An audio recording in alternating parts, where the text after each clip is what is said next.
Hello everybody, this is Probablyred. Let me make sure the settings are good to go.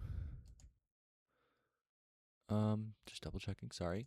Okay, so today they have 40 of the Founders Edition from the first set, Crawling from the Wreckage. So we're gonna go over the Mystic cards, and we're going to start with the commons just to kind of get an idea of like kind of the base power level, because the rares tend to be a little bit more complicated in card games, and also can be sometimes more powerful too. Same with uncommons and mythics and stuff, like the higher rarities is what I meant.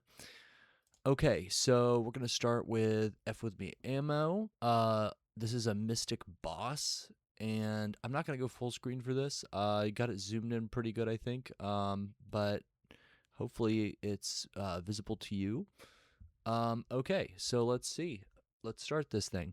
Uh, okay, so I'm not gonna. I'm gonna try not to continually say Mystic or Common because we know these are Mystic commons, but this one's a boss with 17 health, and they have a two token attack cost and 2 attack damage or 2 attack ability.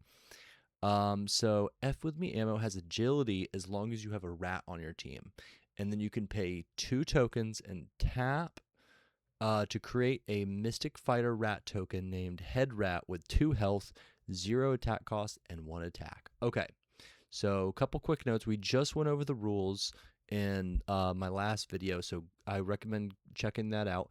And I'm pretty sure I asked on Discord, and I was responded with that tokens are fighters, like as it says here. It's a Mystic Fighter rat token. So you can only have one head rat in play. Okay. Like if you play another head rat, it destroys the first head rat, like basically. So like, and since they have haste, I kind of can see like you're always only ever going to have one head rat at a time. But like you play one, attack with it, and then like the next round you can attack and then play another one and attack with that one, even though it destroyed the first one. So that's a way you can do it, to attack twice with them in a turn. So it's kind of like the head rat has agility itself too. So that's the only way you're going to be able to make multiple tokens in a turn to get any utility out of them, unless you have other abilities that like require you to sacrifice a fighter of some sort. But yeah, so it's a little bit different than what I thought and what I've talked about in my previous kind of evaluations of these characters. It definitely changes how this character plays, but still a very interesting. And like, I mean, they have kind of the middle of the line at 17 health. So, and two, the agility ability, it's nice to have it. It kind of puts more emphasis on having your rat and then being able to do that second attack. So you're not going to use the agility to make multiple rats in one turn necessarily. I mean, you could, but it seems like it'd be more effective to make sure you have a rat, be able to attack with it, and then you could be making a rat every turn and still attacking. So it kind of feels, in my opinion, better because you're getting more use out of these abilities. Yeah, so pretty interesting. Okay, so let's move on to the next boss real quick. We got Mother May I, and oh yeah, and I forgot to mention. Oh no, this actually doesn't have a subtype, which is interesting. Quite interesting. I didn't even notice that. But yeah, so Mother May I is a tracker subtype here, with 16 health, so 1 less, but with an attack cost of 1 and a 1+ attack damage. So she gets +1 attack for each tactic or response you've played this turn. And then you can tap, and then for the rest of this level, play with the top card of your deck revealed. You may play tactics or response cards from the top of your deck. Okay, so instead of attacking, she can kind of give you access to an extra card. And then her third ability is if you've played 3 or more tactic or response cards this level, she gains agility this level. Wow, okay. So that kind of kind of brings these abilities together. You're building up for all these tactics and responses you played. You're getting access to more of those, sometimes multiple of those. Yeah. So for the rest of this level, play with the top card of your deck revealed. You can play, so you can keep playing them because the top card of your deck is just revealed for the rest of the turn, and then you can keep playing tactics to buffer up. And then once you've played that third one, she can go ahead and attack, and it's going to be a pretty powerful attack. That seems really intense, and you're getting a lot of utility out of that because you're playing a bunch of tactics too. It gives you a way to use the tokens. And her attack cost is pretty low. Plus, another thing to note is she's able to attack from the first turn. And she has an ability that you can use from the first turn, too. So if you have a lot of like lower cost tactics or responses, then you can use those. Once again, I mentioned the card Cash Money a lot, but being able to have extra tokens early can be really good. So, I mean, just like it seems like Survivor and Mystic would go hand in hand. All right, and then our last one for the Founders Edition set from the Mystic bosses is Tantrum World Ender. So this is another 16 health boss, and they have a subtype of Illusionist. So they have a 2 attack cost with 2 attack, and Tantrum can't be attacked as long as you have Wump on your team. Okay, so what is a Wump? Let's see. You can pay 3 tokens and tap to deal 1 damage to Tantrum, and if you do, you create a Mystic Fighter token named Wump with 4 health, 1 attack cost, and 3 attack. Okay, so that's, and then, okay, so it dies at the end of the level. So it's just there for that round, and it kind of like it's kind of a pseudo, I always forget the name of the ability, but it's Enforcer. Okay, I'm getting it. Enforcer is the name of the ability. Maybe I should have read the glossary in the last video. Maybe I would have reinforced that. But anyways, I actually have the glossary right here I could check out, but I'm pretty sure it's Enforcer. But this is kind of a pseudo Enforcer ability that that works just for Tantrum. Yeah, it's called Enforcer. Kind of preventing him from being attacked until they've dealt with Wump. And they're also kind of wasting their, tokens and their actions trying to deal with this if that's what they want to do, because it's going to die at the end of the turn anyways. So yeah, and then it's going to go back to 4 health if you play it again the next round. But Tantrum is taking damage over time. It just makes them like have more of a protection as they play. Okay, interesting. Okay, so we talked a little bit about this card before. This is Eliza Doolittle, and she's a level 1 with 3 health. And this is definitely something that if you're playing Constructed, you're going to want to have on a shifter team, because otherwise it's level 1, 3 health, 2 cost, 1 damage attacker. But Eliza, oh, and she's from the Odds. I don't know how you would pronounce that, but Odds. Yeah, Odds subfaction. Okay. And then Eliza gets +2 attack as long as you have a shifter on your team. Let me make sure it is recording. Okay, sorry. I always get paranoid about that. Okay, next. I don't know why I'm going next already. But yeah, so a little bit more discussion about this. So it's definitely not there. Like, I mean, in pack battle, you're gonna play it because that's what's in your pack.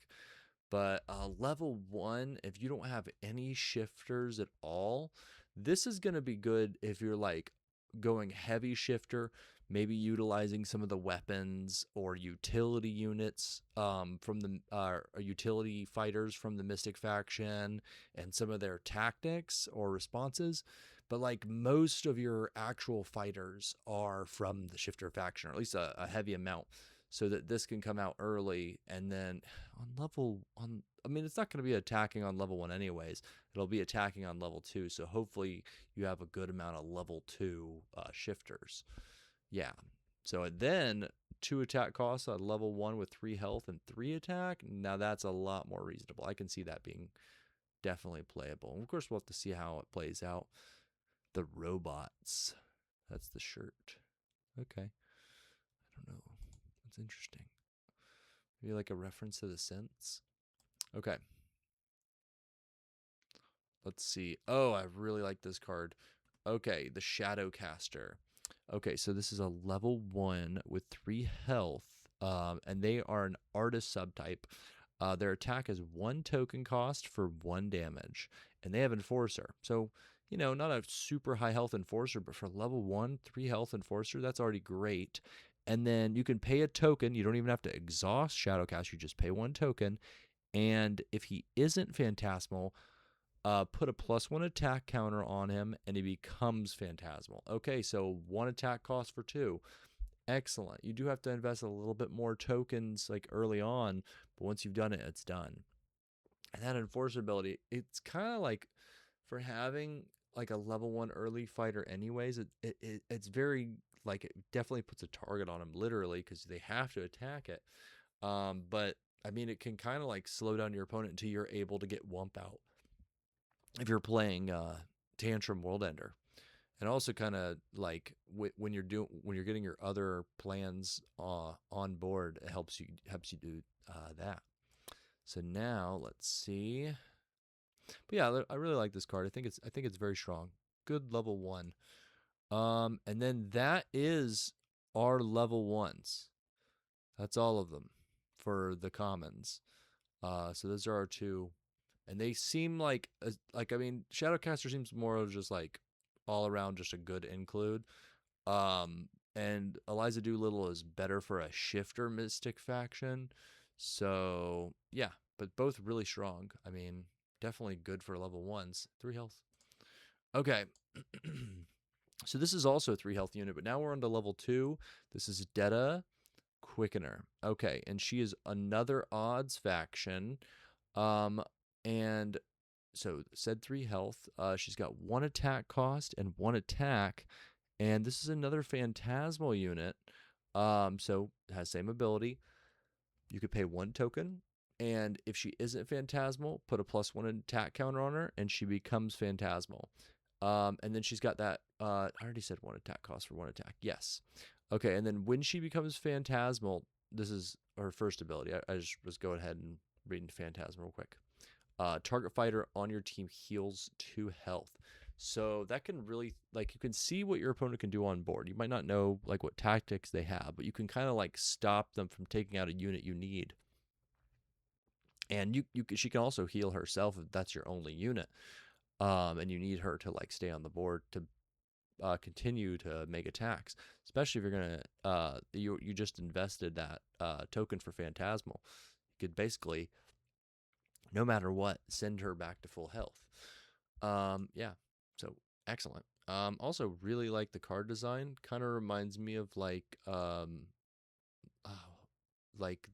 shinobi kind of what is it called? Like jutsu using and kind of that thing. Pretty cool. Pretty darn cool. Okay, next. So also another odds faction. So we've got Eliza, Detta, and then Gates is our third. Okay. I never noticed he had a dice on his hat. So he's got a little notebook. Okay. And is channeling some kind of like powerful orb thing. Okay. So this is a 2 health level 2 unit. And they also have a 1 attack cost for 1 attack. But when Gates enters play, another target boss or fighter gets +2 attack this level. So, he can't target himself to like get that powerful 1 attack cost, 3 attack thing going on. But if you have another 1 attack cost, it's going to buff that. And it can even go on like a 0 attack cost. If you have something like that you definitely want to attack with because they have such a high attack, it just throws another 2 on there. And it just happens. Like, it's level 2, so if you have it at any point and you top deck it, you just plop it down and it's like a 0 cost +2 attack. It's really cool. I think it's a lot stronger than it looks. Okay, so Missed Me. Okay, this is another level 2. This one's an incarnate subtype here, and It is a 3 health fighter, and they have an attack cost of 1 and an attack damage of 1. And then they're another one with a phantasmal ability. So they can put that +1/+1 count on and become phantasmal, but only if they aren't phantasmal. And then Mist Me has the stealthy ability. So when you play it, it can't be attacked that level. Yeah. So it kind of like lets you have time to activate that phantasmal ability. And it's like it can kind of like just attack something. Kind of reminiscent of, man, I can't believe I can't think of the name of the card. But let me find it real quick. Okay, we'll just go here. I guess we're already on there, but let's go ahead and see real quick. Oh, Zani, Nobody's Fool. So stealthy is, she has kind of like permanent stealthy. But with Mist Me, it only has it when it enters, but still, it's a good ability, so it's nice. Yeah. So I think this is pretty solid. Okay, so let's move on to the next one. Of course, we'll have to see them in play and kind of like we can do like build rounds and stuff. But oh, and here we go. We got the blurg. This is like and especially in the Discord from what I've seen, definitely a favorite. Kind of like the Cult of Blurg thing here. It's Blurg, Noxious Entity. So it's a level 3 with 3 health and has an attack cost of 0, which in a way, even though this card is a vanilla card, it really isn't because of its stats, you know? I mean, it is a vanilla, but that ability to just attack for 0 kind of gives it its own like specialty, you know? It is different than a 1 and a 2 cost card. It's unique.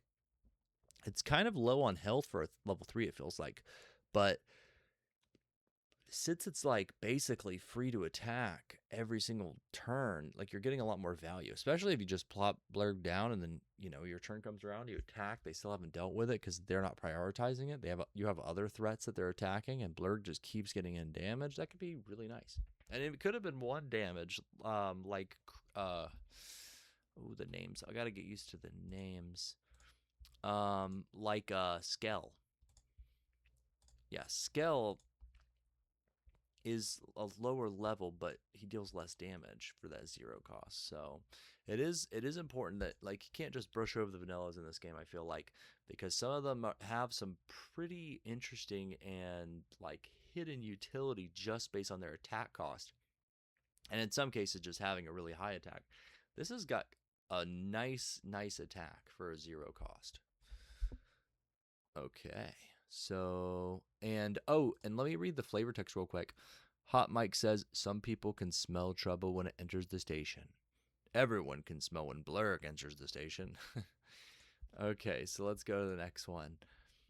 All right, so we've got Axel, Death Racer. Okay, this guy is going fast. Okay, and he's another incarnate. And he's a level 4 with 4 health. Okay. Looks like, I don't know if this is like a boomerang that he's running faster than, or is that just like energy coming off of him, or rubble or something. And I think these are lights that are like flying by. I don't know. But he has 1 attack cost for 1 attack.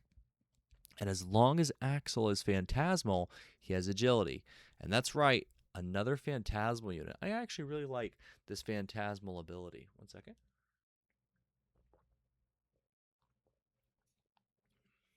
And honestly, I think that agility is one of the more powerful abilities as well, because, and especially when you have a 1 attack cost for 2 damage, because like once you can utilize all of your tokens, you're kind of leaving damage on the board by not exhausting those units, because your unexhausted units are a resource that you weren't able to utilize based on the fact that you have all these excess, like you don't have any excess tokens. So later levels, having more ways to spend your tokens is utility in the form of damage. Yeah, so having a 1 attack cost, 2 attack with agility, and they gave him 4 health, which I think is actually pretty good for this amount of damage and being able to do it twice. It's kind of like it takes 2 actions, but you get to spend 2 attack for 4 damage every level, which is important. Yeah. Okay. So now we're going to go to Luna, and this is Luna Rage Vessel. Okay, so they have a level of 4 and 4 health, so another level 4 health, and this one is vanilla, but they have a 0 attack cost, 1 attack. So that's it's a kind of like a mid game kind of unit, and it kind of just pings in every turn, and it has just enough health to survive a lot of different hits, unless your opponent really invests resources in dealing with them, especially if it's hiding behind an enforcer. Okay, so the flavor is Hot Mike says everyone gives her a pass on her attitude, symbiotically bonded with a rage entity, blah, blah, blah. I've known her since before that, and if you ask me, the entity calmed her down. Okay. And it looks like she has electrical wires that she's using to channel this energy. Oh, yes, and she's also an incarnate faction. Wow. Okay. Pretty interesting. Okay, so now we're on to Shadow Striker. This is a level 5 with 5 health, and it has an attack cost of 2 and attack damage of 2. And another incarnate. This is a really freaky shadow monster.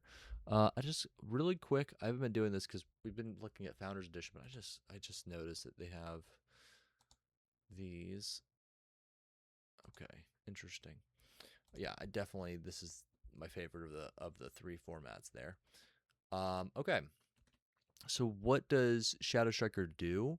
They can't be blocked, and they can attack as though opposing fighters do not have Enforcer. So this is kind of like a tool piece that gets in those final blows, gets past your opponent's like utility defensive units. It's essentially like I mean, it is unblockable. So it kind of just like, and it's actually surprisingly tough. With 5 health, they really have to focus this down to protect their stuff. And this, I mean, includes the boss too. So now, if you're fighting with Shadow Striker against Tantrum, World Ender, you still can't attack them because it references Enforcer, but it doesn't reference Wump. So Wump surpasses the ability of Shadow Striker. Okay. So let's go on to the next one here. And, I think this is, okay, so now we're on to the tactics. Those were all of the common fighters and bosses. Okay, so that was 9, it was 3 bosses and 9 fighters for the common mystics. Okay, so this is our first tactic that is common mystic tactic, and it is Thurgic Thrashing. Okay, so it's a 3 token cost, and it deals 3 damage to a fighter. So it's a little bit of direct damage. Can't use it on bosses, but it's direct damage. And then it says target boss or fighter heals 3. And then it also notes here, importantly, which I don't believe this was in the rules, but it's very good to know. Healing can't exceed max health. Let me actually write that down as kind of a little side note here. But yeah, that is extremely important to know. Okay, so healing, once again, healing cannot exceed max HP. And I'm assuming that is including both bosses and regular fighters. Okay, but still, in kind of like the early to middle game, and especially the late game. This is nice to have that. Like, kind of. I mean, it's gonna save you from losing a unit sometimes, so it's kind of like getting you a card. And I feel like healing is gonna be more effective in this than most card games, just because it's very, very like battle focused, and there's no regenerating your health, and there's no like reciprocal damage. So I think this is gonna be really good. It looks like Wampa's throwing goat being off of a building. That is crazy. And Tantrum is there fuming in constant anger. Okay, so now our next tactic. Now this is a 1 token cost tactic, and it says and it's voltage snap. Okay, so it deals 2 damage to target boss or fighter, but if it's a synth or a survivor, deal 3 damage instead. So this is kind of them. Once again, it's sort of, now it's got a in here. I'm assuming that is Luna. I think it is Luna. But the ability, and that might mean that Luna used to be part of the odds faction before becoming incarnate. But and it looks like she uses lightning to fight them. But on that note, it's kind of got like that synergizes with the shifter faction, or like it shows like a teamwork with the shifter and the mystic faction. But another thing here is it's kind of a flavor win, because like if you're using this electricity, maybe like a mystic creature that would like have magical powers wouldn't be as affected. And then a shifter might just be like tough enough to resist a bit of electricity, that kind of idea. I guess that might be what they're going for here. But it's pretty good to have a 1 damage or 1 cost for 2 damage. But if you're targeting, like at this point, half of the units that are like out there, half of the fighters, and this includes bosses. Like if you're fighting a synth or survivor, like, and that's, I think I think it's 6 different combinations at this point. That would be, well, and then you also have like the mono factions if you go with 1 faction, but there's a lot of the combinations there. Yeah. So, well, I don't know if we have like a sideboard, which I better write that down too. Sideboards, question mark. I think it like maybe just for having that 2 damage to a boss or a fighter might be worth it. We also have to like consider that you're spending 1 token to deal 2 damage, and you can do that with an attack, and this isn't a response. But similar to how I feel like Shadow Striker is going to be really good, this does get to your opponent's backline units that like are behind your enforcer's abilities, your blocker's abilities, and it even can hit, like, from what I understand, it might be able to hit stealth units. Let's see. Where's stealth? Yeah, stealth just says can't be attacked. So this would be a way to deal with a, troublesome stealthy unit. Interesting. Yeah, seems very good. I like the whole that it's direct damage, and you can choose between a boss and a fighter, so this can win you the game in a pinch. Okay, so let's go with Echo Fade. Now this one, I've heard that it's better than it seems, because okay, let's read the card first. So it's a 2 token response. So that's nice that you can do it in response to somebody attacking. So they've already spent their tokens, they're swinging in, potentially, or maybe other actions, whatever they're doing. And then you put 2 -1 attack counters on target fighter. This is actually really good against synth, because they do a lot of like enhanced, I think is what they call it. And that includes +1 attack counters. And this wasn't in the rules either, from what I read, the overview that they have. But the +1 and -1 counters should, from what I understand, counteract each other. I just wrote that down real quick. So I mean, this could be like they're expecting to take out a unit. They've invested all of these tokens in, and then it kind of just there's a plane going overhead, pretty loud. Yeah. So it could give you a chance to take out that unit, or you might not have to deal with that unit anymore because it has 0 attack at this point. That's 2-2 or 2-1 attack counters.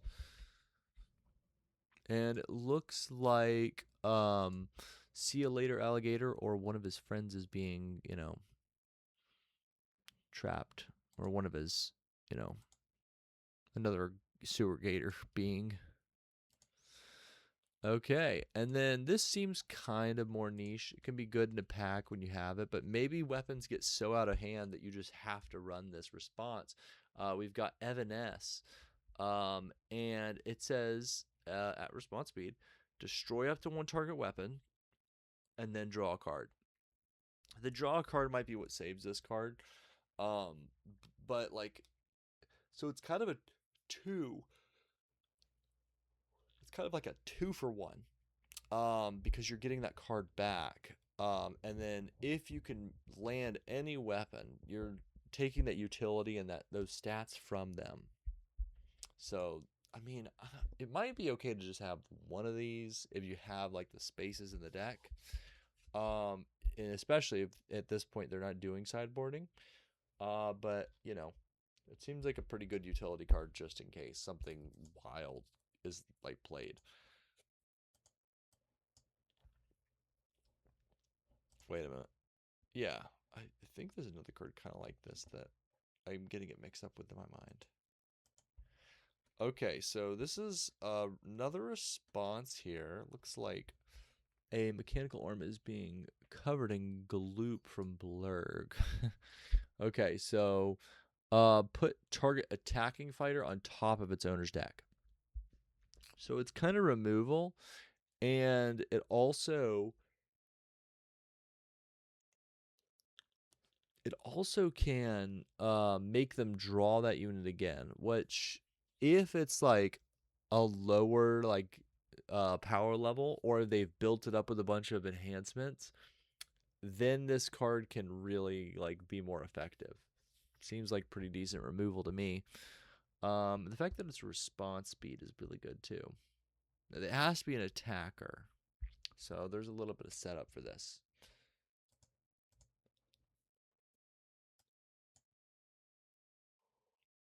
And then we've got F with me Elmo's effing slingshot. Okay. So, and I also, not just, there's tokens, fighters, and weapons. You could, from what I understand, you can only have one of each in play of that name, whatever its name is. So in this case, you couldn't play another effing slingshot card. Okay, sorry. But it's a level 3, and you get to wield it when you play it to any fighter, and you reduce the wielder's attack cost by 1. I don't know if this, I mean, obviously it can't go below 0, but it doesn't specify whether it can only go to 1. But I doubt it because there's also 0 attack fighters. And then if you want to switch users, you have to pay a wield cost of 3. So this is, I mean, this could make one cost fighters a lot better. Okie dokie. And why is that? Yeah, one attack cost fighters become 0 attack cost fighters, which is excellent. Okay, I like this card a lot. This is Whiskers of the Ancient. It's a level 2 weapon, and enters wielded like all weapons do.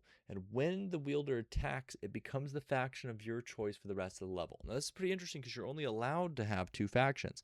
So this card is built for the pack battles.